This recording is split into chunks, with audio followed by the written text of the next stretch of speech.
9 days of frenzied writing in his scarce free time had resulted in a notebook filled with detailed diagrams and meticulous explanations. Ren smiled as he handed ecology, characteristics, abilities, and cultivation techniques for digger beetles to Taro, his mushrooms pulsing with quiet pride. "I want you to be the first to read it," he said while his mushrooms pulsed softly. "Though it's not entirely complete." Taro flipped through the pages with reverence, his eyes widening with each diagram he found. There was information about tunnel patterns, living crystal composition, fortification techniques, things he hadn't even known his beast could do. Each page seemed to hold another revelation. "Not complete?" he asked, without taking his eyes off the book. "There's enough information here to take a good while reading." "It only goes up to Silver Rank 3, Ren shrugged. "I want to include the path to gold, but I need a bit more time to have that information." "How long?"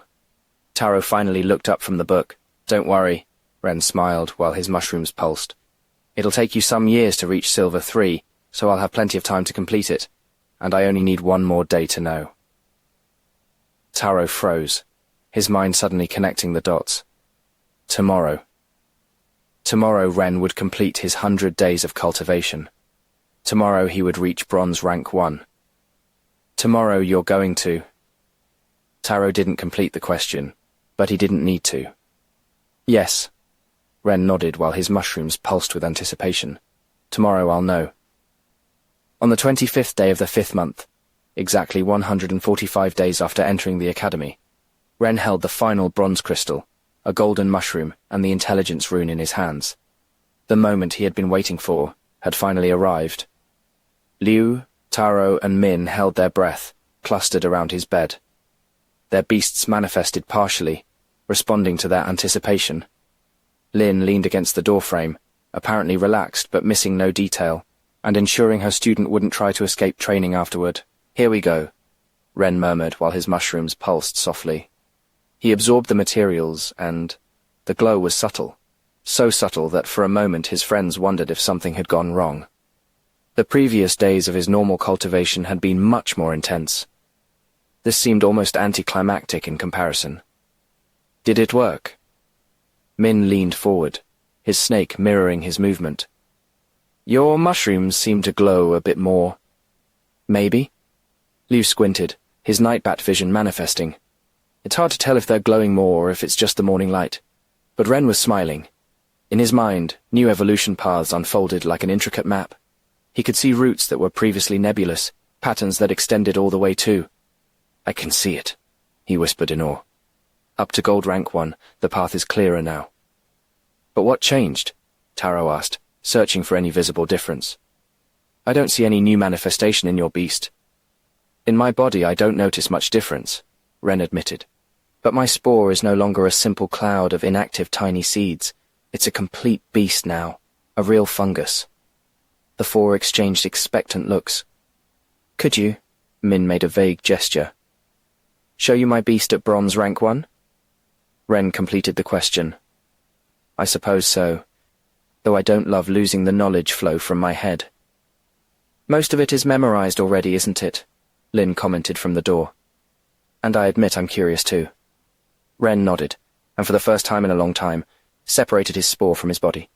The air in front of him rippled softly, and then, It's... Liu leaned so far forward he nearly fell. A small mushroom, no taller than 5 centimeters, materialized on the bed. It had a face that looked like a chubby baby's, with big eyes and round cheeks that seemed designed to inspire cooing noises.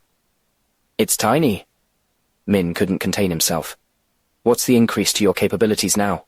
Liu asked, trying not to laugh.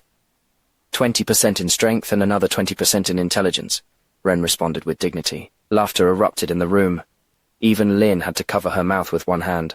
"Taro has 60% in defense." Min held his stomach. "And 30% in everything else. And this cost 10 times more to cultivate." Liu wiped tears of laughter. "Any beast could eat it in one bite. Stop making fun of the world's best beast." The high-pitched voice, like a small child's, made everyone freeze. Slowly, very slowly, all eyes turned to the tiny mushroom. "Did it just?" Taro blinked several times. "Of course I spoke." The mushroom crossed what appeared to be arms. "And I'm not small." The mushroom began jumping indignantly on the bed, its cheeks puffed in an adorable pout. "I'm compact, aerodynamic, efficient." The silence that followed was absolute. Beasts didn't talk.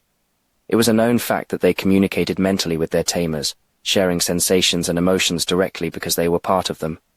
Sure, there were stories of dragons that could speak, but those were children's tales. Taro and Min exchanged looks of amazement while Lou rubbed his eyes as if not believing what he was seeing. It's impossible," Lou stuttered. "Beasts don't. I speak. Deal with it already." The mushroom continued, its cheeks still inflated in that impossibly cute pout. Lin was the first to recover from the surprise. "Well," she smiled, "this is unexpected, but I suppose it makes sense." "What do you mean?" The mushroom looked at her with its large eyes. "Why, Ren always seems to know so much about beasts." Lin moved away from the door. "He has a beast that can analyze and communicate information, like a huge living library." "In a very compact package," added Taro, unable to contain a smile. "Exactly." The mushroom nodded vigorously before realizing they were teasing again. "Hey!" Min and Lu continued staring, alternating between the tiny talking mushroom and Ren, who smiled as if this were perfectly normal. "I'm the command center of a gigantic body.